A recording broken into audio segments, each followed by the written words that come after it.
Aku, Rizka Anggraini, adalah salah satu dari sedikit wanita yang bisa dibilang berhasil di usia muda. Di usiaku yang ke-32, aku sudah memiliki karier yang stabil sebagai manajer pemasaran di sebuah perusahaan multinasional terkemuka di Jakarta. Pekerjaanku memberiku penghasilan yang cukup untuk hidup nyaman, bahkan untuk membeli apartemen pribadi jika aku mau. Namun, aku tidak pernah benar-benar tertarik pada kesendirian. Aku ingin keluarga yang utuh dan harmonis. Itulah mengapa pernikahanku dengan Jaka 5 tahun lalu terasa seperti jawaban atas semua doaku. Jaka adalah pria yang selalu tampak sempurna di mataku. Ia tampan, berwibawa, dan sukses menjalankan bisnis propertinya. Kami bertemu di sebuah acara networking ketika aku masih junior di perusahaan. Dan sejak saat itu, ia menjadi sosok yang membuatku merasa aman dan dicintai. Jaka adalah tipe pria yang akan membukakan pintu mobil untukmu, mengirim pesan singkat di pagi hari hanya untuk mengucapkan "Selamat pagi", dan selalu hadir di setiap momen penting dalam hidupmu. Namun, hari-hari kami bersama mulai berubah seiring waktu. Ketika bisnisnya semakin besar, Jaka semakin sibuk. Aku sering pulang ke rumah hanya untuk menemukan meja makan kosong dan ponselnya mati. Awalnya, aku mencoba memahami. Aku tahu tekanan pekerjaannya sangat besar, dan aku sendiri juga bukan orang yang mudah mengeluh tentang hal-hal seperti itu. Tapi lama-lama, jarak antara kami semakin terasa, bukan hanya fisik, tapi juga emosional. Satu-satunya orang yang selalu ada di sisiku selama masa-masa sulit ini adalah Hana.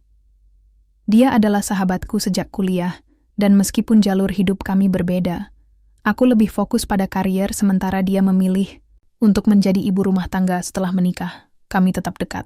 Hana selalu mendengarkan ceritaku tentang Jaka, memberikan nasihat, dan sesekali menghiburku dengan lelucon konyolnya. Bagiku, Hana adalah pelarian dari segala tekanan hidup. Aku mempercayainya sepenuhnya. Tapi, siapa sangka bahwa kepercayaan itu akan hancur begitu saja? Semua dimulai pada hari Selasa yang biasa. Aku baru saja pulang dari kantor setelah rapat panjang dengan klien internasional. Badanku terasa lelah, tapi aku senang karena proyek besar yang aku kerjakan akhirnya mendapatkan lampu hijau. Saat aku masuk ke rumah, suasana sunyi menyambutku.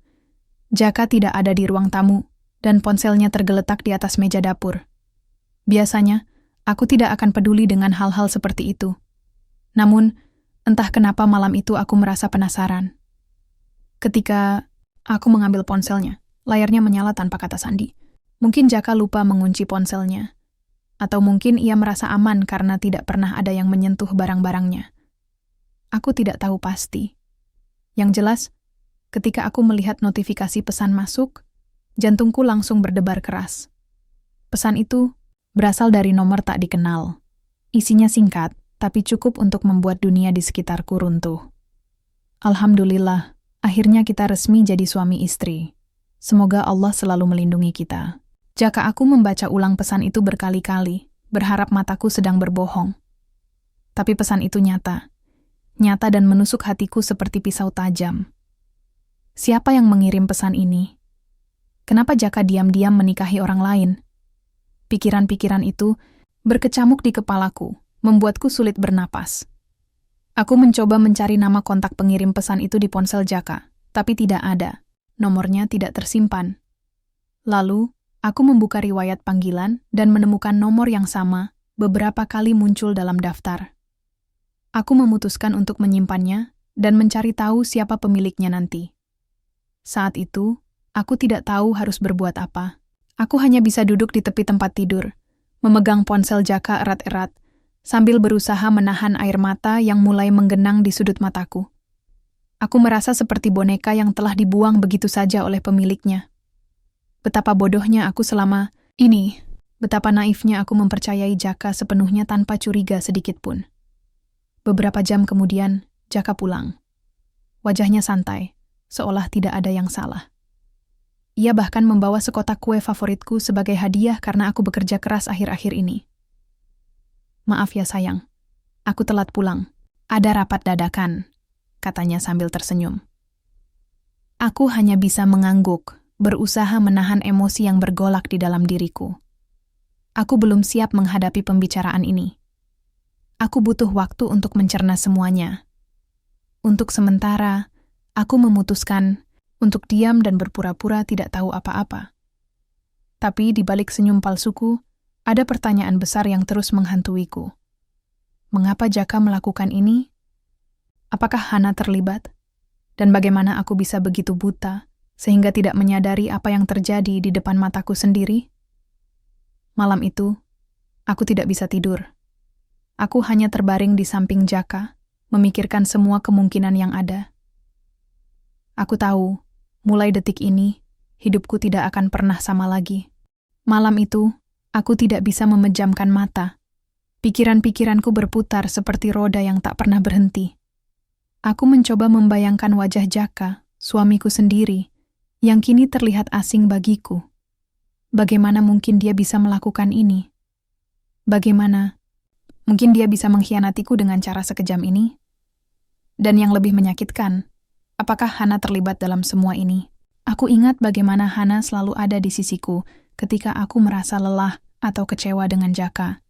Dia mendengarkan keluhan-keluhanku tanpa menghakimi, memberikan nasihat yang menenangkan, dan bahkan kadang-kadang menemaniku makan siang saat aku sedang stres karena pekerjaan. Tapi sekarang, setiap kata manisnya terdengar seperti tipuan. Apakah dia tahu tentang ini? Gumamku pelan sambil menatap langit-langit kamar. Atau jangan-jangan, dia adalah orang di balik semua ini? Pertanyaan, itu membuatku semakin gelisah. Aku harus mencari tahu kebenarannya. Tapi bagaimana caranya? Aku tidak bisa langsung menghadap Jaka dan bertanya padanya. Aku tidak siap untuk menghadapi jawabannya, apalagi jika dia benar-benar bersalah. Aku juga tidak bisa langsung menuduh Hana tanpa bukti. Aku butuh strategi. Keesokan harinya, aku memutuskan untuk tidak masuk kantor. Aku mengirim pesan kepada atasan bahwa aku sakit kepala dan membutuhkan istirahat sehari. Aku tahu ini bukan waktu yang tepat untuk cuti, tapi aku tidak punya pilihan lain. Aku harus fokus mencari tahu apa yang sebenarnya terjadi. Langkah pertamaku adalah melacak nomor misterius yang mengirim pesan kepada Jaka. Aku membuka aplikasi pencarian nomor telepon online dan memasukkan nomor tersebut. Setelah beberapa detik, hasilnya muncul. Nama pemilik nomor itu adalah Hana. Jantungku berdebar keras. Aku tidak percaya apa yang kulihat. Apakah ini benar-benar Hana, sahabatku sendiri? Aku mencoba meyakinkan diri bahwa mungkin ada kesalahan teknis atau mungkin nomor itu hanya dipinjam oleh orang lain. Namun, semakin aku mencoba menyangkalnya, semakin kuat rasa curiga itu menghantuiku. Aku memutuskan untuk menghubungi Hana. Aku ingin mendengar langsung dari mulutnya apakah dia benar-benar terlibat dalam hal ini. Aku mengambil ponselku dan mengetik pesan singkat. Hai Han, ada waktu nggak? Mau ketemu? Beberapa menit kemudian, Hana membalas. Ada apa, Riz? Kamu kayaknya serius banget. Aku menjawab dengan nada santai, meskipun hatiku bergejolak. Iya, ada sesuatu yang penting. Ketemuan aja di kafe biasa kita. Setengah jam kemudian, aku sudah duduk di sudut kafe favorit kami. Meja kayu tua itu selalu menjadi tempat kami berbagi cerita, tertawa, dan sesekali menangis. Tapi kali ini, suasana terasa berbeda. Aku merasa tegang, sementara Hana tampak santai seperti biasa. Hai Riz, ada apa sih? Kok kelihatan serius banget? Katanya sambil tersenyum. Aku menatap matanya dengan intens. Aku ingin melihat apakah ada keraguan atau kebohongan di balik senyumnya. Han, aku mau nanya sesuatu. Jawab jujur ya, kataku pelan. Hana mengangguk. Tentu. Kamu kenapa, Riz? Kayaknya ada masalah besar. Aku menarik napas dalam-dalam sebelum akhirnya bertanya. Kamu kenal nomor ini nggak? Aku menunjukkan tangkapan layar nomor misterius yang kudapat dari ponsel Jaka dan ekspresi Hana berubah seketika. Wajahnya yang tadinya ceria kini tampak pucat. Ia terdiam beberapa detik sebelum akhirnya menjawab dengan suara bergetar. Riz, aku nggak tahu harus bilang apa. Aku merasa darahku berdesir.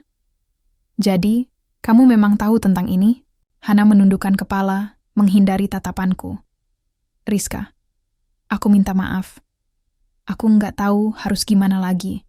Jaka, dia, aku memotong ucapannya dengan suara dingin. Jadi, benar? Kalian menikah diam-diam tanpa sepengetahuanku? Hana tidak menjawab. Dia hanya menangis, mencoba meraih tanganku. Tapi aku menepisnya. Aku merasa seperti ditusuk berkali-kali. Betapa bodohnya aku selama ini. Betapa mudahnya mereka memanfaatkanku. Kenapa, Han? Kenapa kalian bisa melakukan ini padaku? Tanyaku dengan suara bergetar. Air mata mulai mengalir di pipiku. Tapi aku berusaha tetap tenang. Hana mencoba menjelaskan. Rizka, aku nggak bermaksud menyakitimu. Jaka bilang dia cinta sama aku. Dia bilang dia nggak bahagia sama kamu. Aku salah, Riz. Aku nggak tahu harus gimana lagi. Aku tertawa sinis. Kamu pikir alasan itu cukup untuk membenarkan pengkhianatanmu? Kamu kan sahabatku, Han. Dan Jaka adalah suamiku. Hana hanya bisa menangis tanpa berkata apa-apa. Aku merasa muak melihatnya. Rasanya ingin sekali aku berteriak dan memukulnya, tapi aku menahan diri. Aku tahu emosi tidak akan membantuku menyelesaikan masalah ini. Setelah beberapa menit hening, aku akhirnya berkata, Baiklah, Han. Aku nggak mau lihat mukamu lagi. Mulai sekarang, kita nggak ada hubungan apa-apa lagi. Hana mencoba memohon. Rizka, aku benar-benar minta maaf. Aku nggak tahu harus gimana lagi. Tolong beri aku kesempatan untuk memperbaiki semuanya. Tidak ada kesempatan lagi, kataku dingin. Kamu sudah memilih jalurmu sendiri. Sekarang aku akan memilih jalurku. Aku meninggalkan kafe dengan perasaan kosong. Hatiku terasa begitu hampa. Aku tidak tahu harus berbuat apa. Tapi satu hal yang pasti, aku tidak akan membiarkan mereka lolos begitu saja. Aku harus membalas dendam. Aku harus membuat mereka membayar atas semua rasa sakit yang mereka berikan padaku. Saat pulang ke rumah, aku mulai merencanakan langkah-langkah strategis. Aku tahu aku tidak bisa melawan mereka secara frontal. Aku butuh informasi, bukti, dan kekuatan untuk menjatuhkan mereka. Untuk itu, aku memutuskan untuk menyewa seorang detektif swasta. Keesokan harinya, aku bertemu dengan Pak Andi, seorang detektif profesional yang sudah berpengalaman menangani kasus-kasus perselingkuhan dan korupsi. Aku memberikan semua informasi yang aku miliki tentang Jaka dan Hana, termasuk nomor misterius itu. Aku juga memintanya untuk menggali lebih dalam tentang bisnis Jaka. Bu Rizka, saya akan mulai bekerja segera. Tapi ini butuh waktu. Saya harap Anda bisa sabar, kata Pak Andi. Aku mengangguk. Terima kasih, Pak. Lakukan apapun yang diperlukan. Saya butuh bukti kuat untuk menjatuhkan mereka. Selama beberapa minggu ke depan, aku hidup dalam dua dunia. Di satu sisi, aku tetap menjalani rutinitasku seperti biasa, bekerja di kantor, pulang ke rumah, dan berpura-pura bahwa semuanya baik-baik saja.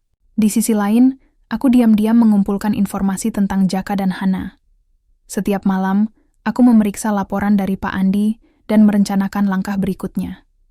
Hasilnya tidak mengecewakan. Pak Andi berhasil menemukan banyak hal mengejutkan tentang Jaka. Selain menikahi Hana secara diam-diam, ternyata Jaka juga terlibat dalam kasus korupsi besar-besaran. Ia menggunakan uang proyek properti untuk kepentingan pribadi dan beberapa dokumen ilegal terkait transaksi itu disimpan di rekening bank rahasia. Aku tersenyum dingin saat membaca laporan itu. Ini adalah kesempatanku. Aku tidak hanya akan menghancurkan hubungannya dengan Hana, tapi juga karier dan reputasinya sebagai pengusaha sukses. Namun, aku sadar bahwa ini bukan hanya soal balas dendam. Ini juga tentang keadilan. Jaka dan Hana telah menghancurkan hidupku, dan sekarang giliranku untuk membuat mereka merasakan apa yang aku rasakan. Aku memutuskan untuk memulai langkah pertama.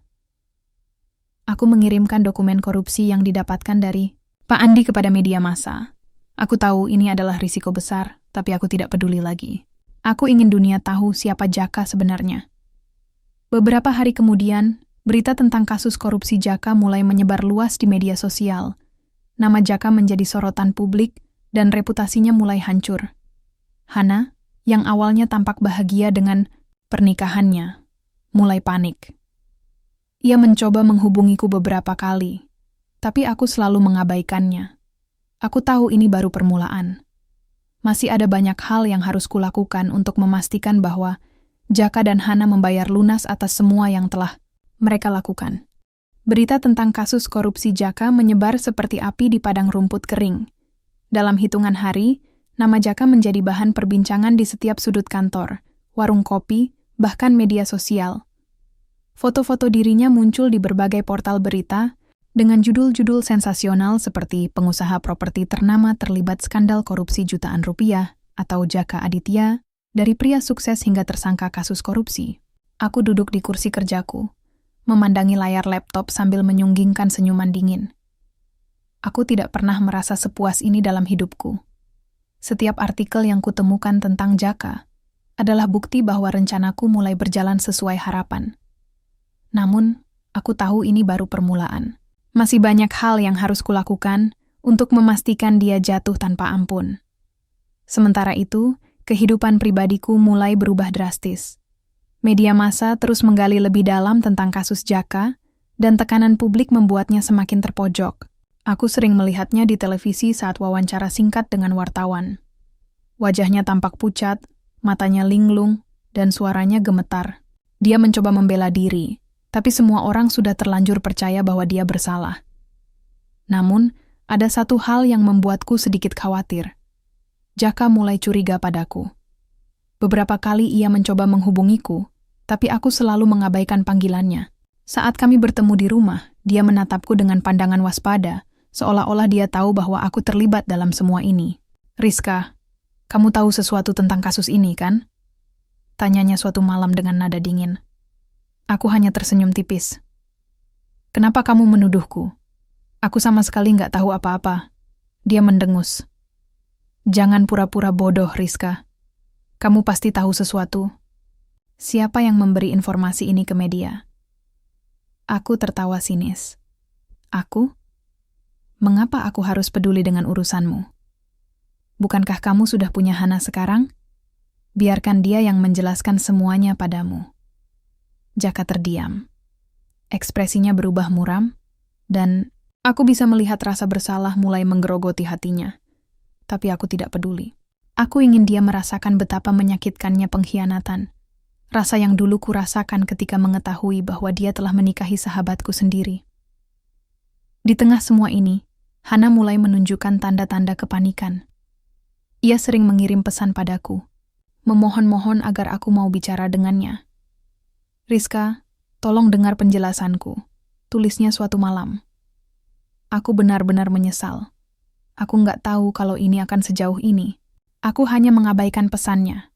Aku tidak punya niat sedikit pun untuk memaafkannya. Bagiku, Hana sudah mati sebagai sahabat. Yang tersisa hanyalah wanita licik yang memanfaatkan hubungan kami untuk keuntungannya sendiri.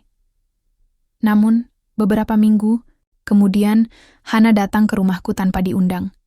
Dia berdiri di depan pintu dengan wajah pucat dan mata sembab. "Rizka, aku mohon, kita harus bicara," katanya dengan suara bergetar. Aku membuka pintu, tapi tidak mengundangnya masuk. Aku hanya menatapnya dengan dingin. "Ada apa, Han? Apalagi yang ingin kamu katakan?" Hana mencoba meraih tanganku, tapi aku menepisnya. "Aku minta maaf, Riz. Aku nggak tahu harus gimana lagi. Aku nggak tahu kalau semuanya akan jadi seperti ini." "Memangnya kamu pikir aku akan percaya pada omong kosongmu?" bentakku. "Kamu tahu betapa sakitnya aku. Kamu mengkhianatiku, Han. Kamu dan Jaka sama-sama menghancurkanku." Hana menangis terseduh-seduh. "Aku tahu aku salah, Riz, tapi aku nggak bisa mengubah apa yang sudah terjadi. Aku cuma ingin memperbaiki semuanya." Aku tertawa sinis. "Memperbaiki? Apa yang bisa kamu perbaiki, Han? Reputasi Jaka sudah hancur. Bisnisnya runtuh. Dan aku sudah kehilangan segalanya karena ulah kalian." Hana menundukkan kepala. Dia tampak putus asa, tapi aku tidak merasa iba sedikit pun. Kalau kamu benar-benar menyesal, kenapa tidak mengembalikan semuanya seperti semula? Kenapa tidak bilang pada Jaka untuk meninggalkanmu dan kembali padaku? Kataku dengan nada menyindir Hana. Menggeleng. Itu nggak mungkin, Riz, Jaka. Dia nggak akan mau. Dia sudah memilih aku. Aku tersenyum dingin. Bagus, kalau begitu, jangan harap aku akan memaafkanmu. Hana pergi dengan air mata mengalir deras di pipinya. Aku menutup pintu dan kembali ke ruang tamu. Hatiku terasa lega, tapi juga kosong. Aku tidak tahu apakah ini benar-benar keadilan atau hanya balas dendam belaka. Selain mengungkap kasus korupsi Jaka, aku juga mulai menggunakan pengaruhku di perusahaan untuk memblokir proyek-proyek besar miliknya. Perusahaanku memiliki hubungan bisnis yang cukup erat dengan beberapa mitra Jaka, dan aku berhasil meyakinkan atasan untuk membatalkan beberapa kontrak penting yang seharusnya ditandatangani bulan ini. Aku tahu ini agak riskan, Bu Rizka, kata Pak Andi, detektif yang kusewa, saat kami bertemu di sebuah kafe rahasia. Tapi langkahmu sangat cerdas. Sekarang Jaka benar-benar terjepit. Aku tersenyum tipis. Ini belum selesai, Pak. Masih ada banyak hal yang harus kulakukan. Pak Andi mengangguk. Baiklah, saya akan terus memantau perkembangan kasus ini. Ada satu hal lagi yang ingin saya laporkan. Aku menatapnya dengan penuh rasa ingin tahu. Apa itu? Dari hasil investigasi lebih lanjut, ternyata Jaka juga terlibat dalam beberapa transaksi ilegal lainnya. Salah satunya adalah pembelian lahan dengan dokumen palsu. Jika informasi ini sampai ke tangan otoritas yang berwenang, dia bisa langsung masuk penjara. Mataku berkilat. Ini adalah peluang emas. Aku tahu aku harus berhati-hati, tapi aku juga tidak bisa melewatkan kesempatan ini. Lanjutkan penyelidikanmu, Pak. Aku butuh bukti kuat untuk menyerahkan semuanya ke polisi. Pak Andi mengangguk. Baik, Bu Rizka, akan saya lakukan. Saat pulang ke rumah, aku merasa puas dengan semua yang telah kulakukan. Aku tahu ini bukan hanya soal balas dendam. Ini juga tentang keadilan. Jaka dan Hana telah menghancurkan hidupku, dan sekarang giliranku untuk membuat mereka merasakan apa yang aku rasakan.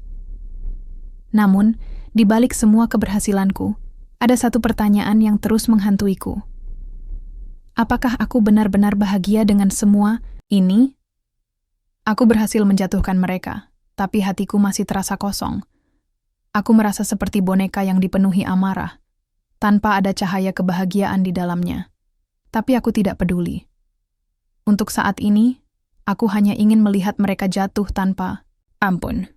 Hari-hari berlalu dengan cepat, namun setiap detiknya terasa begitu berat bagiku. Aku tahu aku berhasil menjatuhkan Jaka dan Hana, tapi entah kenapa, perasaanku tidak selega yang kuharapkan. Ada sesuatu yang mengganjal di dalam hatiku, rasa hampa yang tak bisa kujelaskan.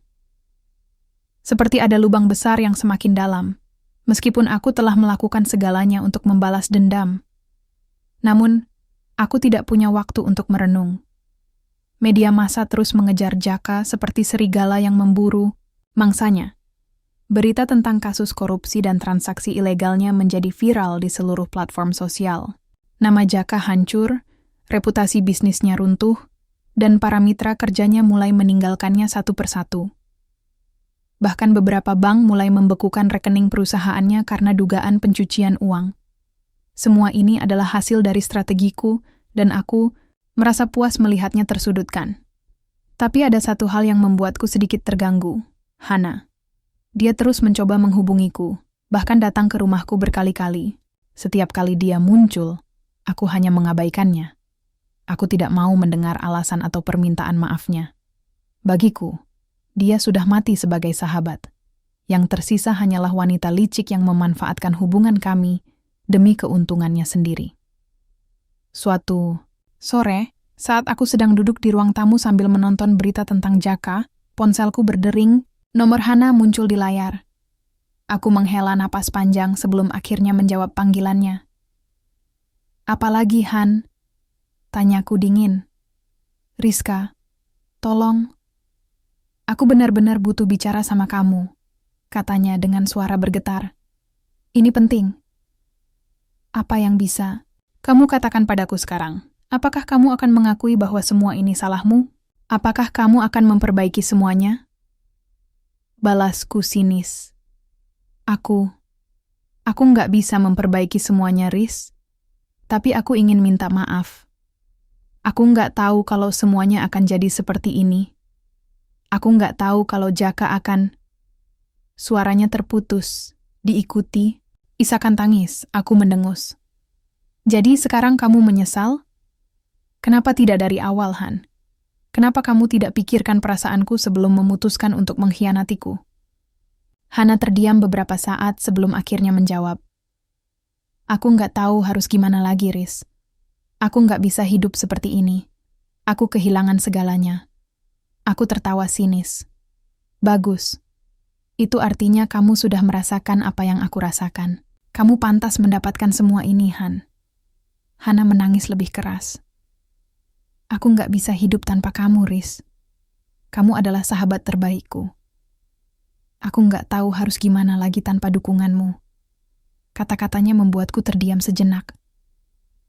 Ada bagian dalam diriku yang ingin marah dan mengusirnya lagi, tapi ada juga bagian lain yang mulai meragukan apakah ini benar-benar keadilan? Apakah aku benar-benar bahagia melihat Hana kehilangan segalanya? Setelah beberapa detik berpikir, aku akhirnya berkata, "Baiklah, Han. Kita ketemu besok di kafe biasa kita. Tapi jangan harap aku akan memaafkanmu begitu saja." Hana langsung menyetujui permintaanku. Terima kasih, Riz. Terima kasih banyak. Esok harinya, aku datang ke kafe itu dengan perasaan campur aduk. Di satu sisi, aku penasaran dengan apa yang ingin Hana katakan. Di sisi lain, aku masih merasa marah dan benci padanya. Saat aku masuk, Hana sudah duduk di meja favorit kami. Wajahnya tampak pucat, rambutnya kusut, dan matanya sembab. Dia terlihat begitu rapuh, sangat berbeda dari Hana yang dulu selalu ceria dan penuh energi. "Kamu datang," katanya pelan saat aku duduk di hadapannya. Aku hanya mengangguk. "Jadi, apa yang ingin kamu katakan?"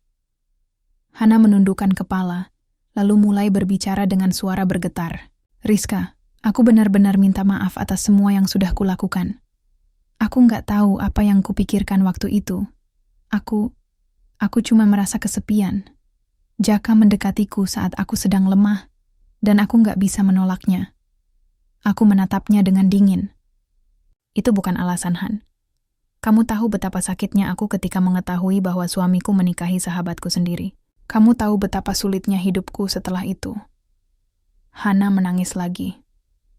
"Aku tahu, Riz. Aku nggak bisa membenarkan apa yang sudah kulakukan. Tapi aku benar-benar menyesal. Aku nggak tahu kalau semuanya akan jadi seperti ini. Aku nggak tahu kalau Jaka akan..." "Jadi, sekarang kamu menyalahkan Jaka?" Potongku dengan nada menyindir. "Apakah kamu pikir itu akan membuat semuanya lebih baik?" Hana menggeleng. "Bukan begitu, Riz. Aku cuma ingin kamu tahu bahwa aku nggak pernah berniat menyakitimu. Aku nggak tahu kalau semuanya akan jadi seperti ini. Sekarang aku kehilangan segalanya. Aku nggak punya siapa-siapa lagi."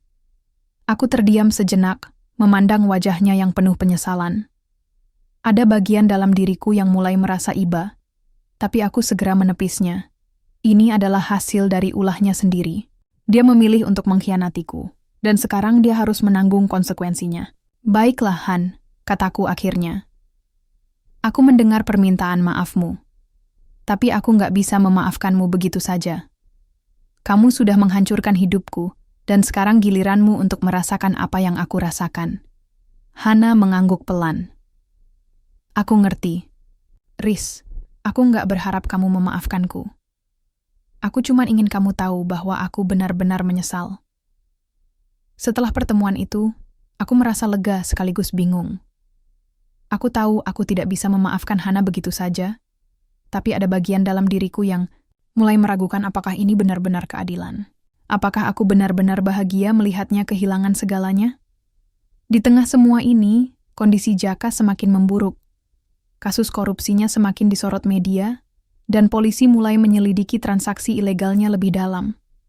Beberapa kali dia mencoba menghubungiku, memohon-mohon agar aku mau membantunya. Tapi aku hanya mengabaikannya. Aku tidak peduli dengan nasibnya. Dia pantas mendapatkan semua ini. Namun, ada satu hal yang membuatku sedikit terkejut. Saat aku sedang membersihkan dokumen-dokumen lama di rumah, aku menemukan sebuah surat yang ditulis oleh Jaka beberapa tahun lalu. Isinya penuh dengan cinta dan janji-janji masa depan. Aku membacanya berulang-ulang, merasakan rasa sakit yang mendalam. Betapa bodohnya aku mempercayainya sepenuhnya. Aku menyimpan surat itu kembali ke dalam kotak, lalu duduk di tepi tempat tidur. Hatiku terasa kosong. Aku tahu aku berhasil menjatuhkan mereka, tapi apakah ini benar-benar membuatku bahagia? Minggu-minggu berikutnya terasa seperti badai yang tak kunjung reda. Media massa terus menggali lebih dalam tentang kasus korupsi Jaka dan tekanan publik semakin memperparah keadaannya. Namanya hancur, reputasinya sebagai pengusaha sukses lenyap tanpa bekas. Bahkan beberapa mitra bisnisnya mulai menuntutnya di pengadilan untuk memulihkan kerugian finansial mereka. Aku menyimak semua ini dari jauh, dengan perasaan campur aduk, antara puas dan kosong. Namun, ada satu hal yang membuatku tidak bisa benar-benar tenang. Hana. Setelah pertemuan kami di kafe itu, dia tidak pernah menghubungiku lagi. Kabarnya, dia kehilangan segalanya. Rumah, tabungan, bahkan pekerjaan sampingannya sebagai penulis lepas. Aku mendengar dari teman-teman lama bahwa dia telah pindah ke kampung halamannya, mencoba memulai hidup baru dalam diam. Bagian dalam diriku merasa lega karena dia akhirnya merasakan apa yang aku rasakan dulu. Tapi ada juga bagian lain yang mulai meragukan apakah ini benar-benar keadilan. Suatu malam, saat aku sedang duduk di ruang tamu sambil menonton berita, ponselku berdering. Nomor yang muncul di layar tidak kupedulikan. Aku tahu itu Jaka. Dia sudah beberapa kali mencoba menghubungiku sejak kasusnya meledak, tapi aku selalu mengabaikannya. Namun, entah kenapa malam itu aku merasa ingin mendengar suaranya. Rizka. Suara Jaka terdengar lemah dan penuh rasa bersalah ketika aku menjawab panggilannya. Apa? Balasku dingin. Apalagi yang ingin kamu katakan? Jaka terdiam beberapa detik sebelum akhirnya berkata, Aku tahu aku salah, Riz.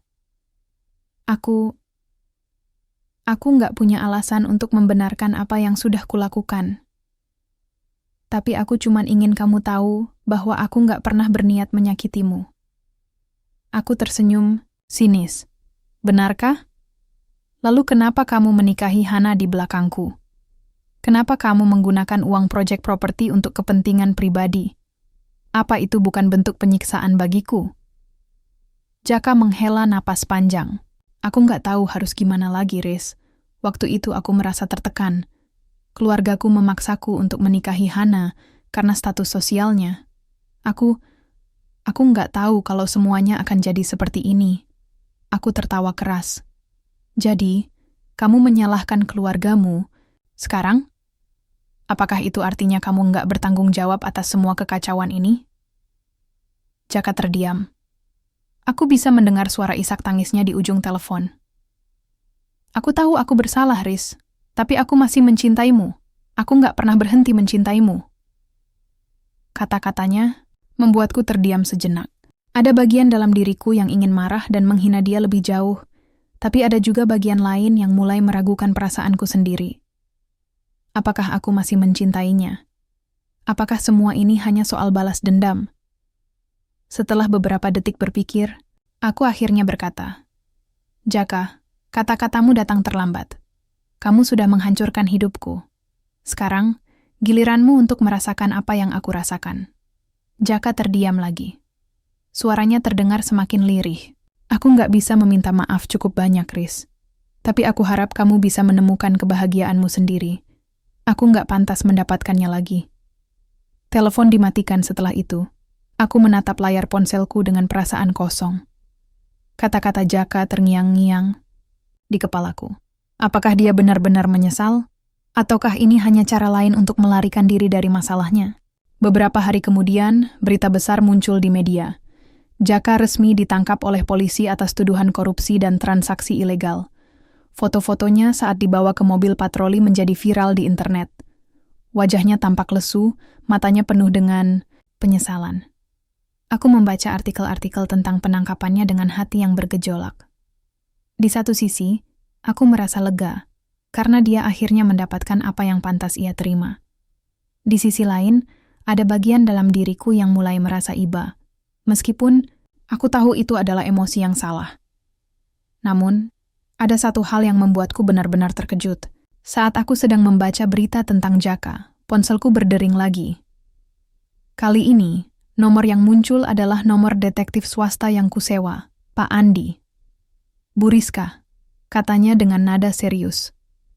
Ada sesuatu yang harus Anda ketahui. Aku langsung tegang. Apa itu, Pak? Pak Andi menghela napas sebelum melanjutkan. Dari hasil investigasi lebih lanjut, ternyata ada satu hal yang belum terungkap. Jaka memang terlibat dalam kasus korupsi besar-besaran, tapi ada orang lain yang ikut andil dalam skema ini. Seseorang yang sangat dekat dengan Anda. Hatiku langsung berdebar keras. Siapa? Hana, jawab Pak Andi pelan. Dia bukan hanya korban, Bu Rizka. Dia juga terlibat dalam beberapa transaksi ilegal yang dilakukan oleh Jaka. Mereka bekerja sama untuk menyembunyikan aset-aset mereka di rekening bank luar negeri. Aku terdiam sejenak, mencoba mencerna informasi itu. Jadi, Hana tidak hanya sekadar korban dari hubungannya dengan Jaka. Dia juga aktif terlibat dalam semua kejahatan ini. Aku merasa darahku mendidih. Betapa liciknya mereka berdua. Terima kasih, Pak, kataku akhirnya. Tolong kirimkan semua dokumen terkait ke email saya. Setelah percakapan itu, aku membuka laptop dan mulai membaca dokumen-dokumen yang dikirimkan oleh Pak Andi. Semua transaksi ilegal, dokumen palsu, dan rekening bank rahasia tercatat dengan jelas. Aku tidak bisa mempercayai mataku sendiri. Hana, ternyata jauh lebih licik daripada yang aku bayangkan. Namun, ada satu hal yang membuatku merasa lega. Kebenaran akhirnya terungkap. Aku tahu bahwa Hana tidak pantas mendapatkan belas kasihan dari siapapun. Dia telah memilih jalurnya sendiri, dan sekarang dia harus menanggung konsekuensinya. Beberapa minggu kemudian, berita tentang keterlibatan Hana dalam kasus korupsi Jaka juga mulai menyebar di media. Nama Hana hancur, reputasinya sebagai sahabat, dan istri sirih lenyap tanpa bekas. Kabarnya, dia kehilangan segalanya, rumah, tabungan, bahkan keluarganya sendiri. Dia benar-benar jatuh tanpa ampun. Aku duduk di tepi tempat tidur, memandangi layar laptop sambil memikirkan semua yang telah terjadi. Aku berhasil menjatuhkan Jaka dan Hana, tapi apakah ini benar-benar membuatku bahagia? Hatiku terasa kosong, seperti ada lubang besar yang tidak bisa diisi oleh apapun. Aku tahu bahwa balas dendam bukanlah jawaban atas semua rasa sakit yang kurasakan. Tapi aku juga tahu bahwa aku tidak bisa kembali ke masa lalu. Yang bisa kulakukan sekarang adalah melanjutkan hidupku meskipun dengan hati yang hampa. Beberapa bulan telah berlalu sejak Jaka ditangkap dan Hana kehilangan segalanya. Aku tidak pernah lagi mendengar kabar dari mereka, dan aku juga tidak berniat untuk mencari tahu. Media massa mulai melupakan kasus korupsi besar-besaran itu, dan perlahan-lahan, nama mereka tenggelam dalam lautan berita lain yang lebih aktual. Dunia terus bergerak maju, tapi aku merasa seperti tertinggal di tempat yang sama, terjebak dalam pusaran rasa hampa yang tak kunjung hilang. Setiap malam aku duduk di tepi jendela apartemen baru yang kubeli beberapa minggu lalu. Apartemen ini tidak sebesar rumah yang dulu kutinggali bersama Jaka, tapi cukup untuk membuatku merasa nyaman. Dindingnya dicat putih polos, dengan beberapa lukisan abstrak yang kupilih sendiri untuk menghiasi ruang tamu. Di sudut ruangan, ada tanaman hias kecil yang kurasakan memberikan sedikit kehidupan pada suasana yang kosong. Namun, meski fisikku berada di sini, pikiranku masih berkeliaran di masa lalu. Aku sering memikirkan apa yang salah dalam hidupku. Apakah ini semua karena aku terlalu naif, terlalu percaya pada orang-orang di sekitarku, ataukah karena aku terlalu lemah untuk menghadapi kenyataan? Aku menyadari bahwa balas dendam bukanlah jawaban atas semua rasa sakit yang kurasakan. Ya, aku berhasil menjatuhkan Jaka dan Hana, tapi hatiku tetap terasa kosong. Rasa lega yang kuharapkan ternyata tidak pernah datang. Sebaliknya, aku merasa seperti boneka yang dipenuhi amarah. tanpa ada cahaya kebahagiaan di dalamnya. Suatu pagi, saat aku sedang menyeruput kopi di dapur, ponselku berdering. Nomor yang muncul di layar adalah nomor kantor. Aku mengangkatnya dengan nada biasa. "Halo, Bu Rizka, selamat pagi," kata Pak Budi, atasan langsungku di perusahaan. "Ada sesuatu yang ingin saya bicarakan dengan Anda." Aku langsung tegang. "Ada? Apa, Pak? Kami sangat mengapresiasi kerja keras Anda selama ini," lanjutnya. "Dan kami memutuskan untuk menawarkan posisi baru kepada Anda, General Manager Departemen Pemasaran." Aku terdiam sejenak, mencoba mencerna informasi itu. "Terima kasih, Pak. Ini sangat mengejutkan." Pak Budi tertawa pelan. "Anda pantas mendapatkannya, Bu Rizka. Selamat." Setelah telepon dimatikan, aku hanya bisa duduk diam sambil menatap layar ponselku. Promosi ini adalah pencapaian besar dalam karierku, tapi entah kenapa, aku tidak merasa senang. Mungkin karena aku sudah terbiasa hidup dalam kehampaan, atau mungkin karena aku tahu bahwa kesuksesan karier tidak akan bisa mengisi lubang besar di hatiku. Namun aku memutuskan untuk menerima tantangan ini. Aku tahu bahwa satu-satunya cara untuk melanjutkan hidup adalah dengan fokus pada diriku sendiri. Jaka dan Hana sudah menjadi bagian dari masa laluku, dan aku tidak boleh membiarkan mereka menghancurkan masa depanku. Beberapa hari kemudian, aku mulai bekerja di posisi baruku. Semua rekan kerjaku memberikan ucapan selamat, dan aku berusaha untuk tersenyum, meskipun hatiku masih terasa kosong. Ada satu hal yang membuatku sedikit lega. Teman-teman di kantor mulai membantuku melewati masa sulit ini. Mereka sering mengajakku makan siang bersama, atau sekadar ngobrol ringan tentang hal-hal sepele. Aku merasa sedikit lebih ringan setiap kali bersama mereka. Namun, ada satu hal yang benar-benar membuatku tersadar. Sebuah percakapan singkat dengan Nina, salah satu teman baikku di kantor. Suatu sore, saat kami sedang minum kopi di kafe dekat kantor, dia berkata, "Rizka, kamu tahu nggak? Kamu terlihat lebih kuat sekarang. Tapi aku juga bisa lihat kalau kamu masih menyimpan banyak beban di hatimu." Aku menatapnya dengan heran. "Kenapa kamu bilang begitu?" Nina tersenyum tipis. "Karena aku pernah merasakan hal yang sama. Dulu aku juga pernah merasa hancur karena pengkhianatan. Tapi aku belajar satu hal. Kamu nggak bisa terus hidup di masa lalu. Kamu harus memaafkan dirimu sendiri, Riz. Karena kalau enggak, kamu cuma akan terjebak dalam rasa sakit itu selamanya." Kata-katanya membuatku terdiam sejenak. Ada bagian dalam diriku yang mulai merenungkan apa yang dia katakan. Apakah aku benar-benar masih terjebak dalam rasa sakit itu? Apakah aku belum bisa memaafkan diriku sendiri? Malam itu, saat aku duduk di tepi jendela apartemenku, aku memikirkan semua yang telah terjadi. Aku menyadari bahwa aku tidak bisa terus hidup dalam bayang-bayang Jaka dan Hana. Mereka sudah menjadi bagian dari masa laluku, dan aku harus belajar untuk melanjutkan hidup tanpa mereka. Aku memutuskan untuk mengambil langkah pertama menuju pemulihan. Aku mulai menulis jurnal tentang perasaanku, semua rasa sakit, kemarahan, dan kekecewaan yang kurasakan selama ini. Setiap malam, aku menulis tanpa henti, mencoba melepaskan semua emosi yang terpendam di dalam hatiku. Perlahan-lahan, aku mulai merasa lebih ringan. Beberapa minggu kemudian, aku memutuskan untuk melakukan sesuatu yang belum pernah kulakukan sejak perceraianku dengan Jaka. Aku mendaftar untuk kelas yoga di pusat kebugaran dekat apartemenku. Awalnya, aku merasa canggung dan tidak nyaman, tapi lama-lama aku mulai menikmatinya.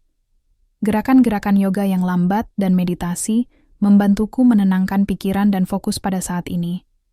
Aku juga mulai mencoba hal-hal baru, membaca buku, menonton film, bahkan belajar memasak.